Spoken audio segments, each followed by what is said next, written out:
Hi, I'm Jason, and this is the Cultural Breakdown.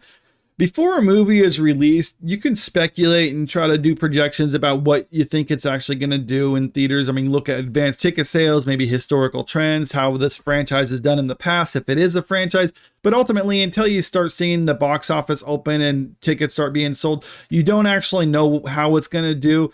And we've got the numbers in for the Thursday night early screenings of Indiana Jones and the Dial of Destiny. And so far, it's looking devastating for Disney and Lucasfilm. This is coming from Deadline. Indiana Jones and a Dial of Destiny ringing up $6 million plus Thursday night box office. Exclusive Disney, Lucasfilm's Indiana Jones and a Dial of Destiny is posting an estimated 6 million to 700 or yes 6 million to 7.5 million Thursday night per sources, which is where previous older skewing action guide comps live. So yeah, $6 to $7.5 million for its Thursday night opening is devastating for this movie, but let's continue on anyway. We're specifically referencing Thursday night starts of No Time to Die, which grossed $6.3 million before its $55.2 million opening weekend in October of 21, and 2018's Mission Impossible Fallout, which made $6 million before its $61.2 million weekend. So yeah, Dial of Destiny is on pace to be around what these are, but look at the budgets on those, or the total gross of those things. No Time to Die, it grossed around 774 million worldwide, so just under $800 million. Mission Impossible Fallout, same. So it seems like these movies are able to make around $800 million. And just for curiosity's sake, let's look at Kingdom of the Crystal Skull too. Yeah, another. So looks like these type of movies are expected to make around 800 million or just under that. So not too bad. Except when you look at the actual budget of this movie. Indiana Jones and the Dial of Destiny needs to make at least $750 million at the box office just to break even, and $800 million just to start making a profit. Now, people are wondering, like, well, why is that? Why does it need to make so much money to break even? Because the budget is $295 million, so doesn't it make money at $300 million? No, that's not how it works with movies, because this is just the production budget itself. And a lot of times they don't even factor in costs of reshoots and other things like that. So this is kind of what the movie or the studio initially set aside to make it. And a lot of times it goes over budget, and it doesn't get reported in this.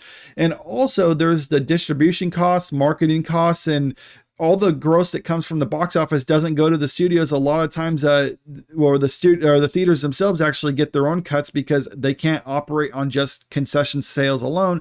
And depending on the country, like China, for instance, they take 70% of the box office gross. So that's where you get this number where it needs to make around $800 million to start making a profit.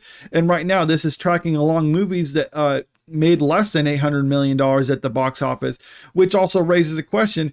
Why did it cost so much to make Indiana Jones and the Dial of Destiny? I don't know, because apparently they're figuring like, well, this type of movie usually grosses this much. So why did they make a movie that requires that much money just to break even? It makes no sense if you're a studio that's trying to actually make money. In fact, it just seems like it's a studio that has no idea what they're doing, and they're just trying to throw stuff at the wall and see what sticks. Granted, movies cost more to make now.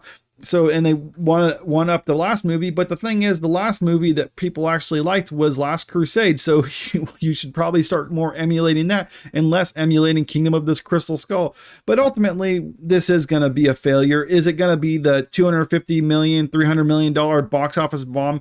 I don't quite think it's going to do that. I mean, I could be wrong now. I think it's going to be in the top 10 worst box office movies of all time, but I don't think it's going to be the number one.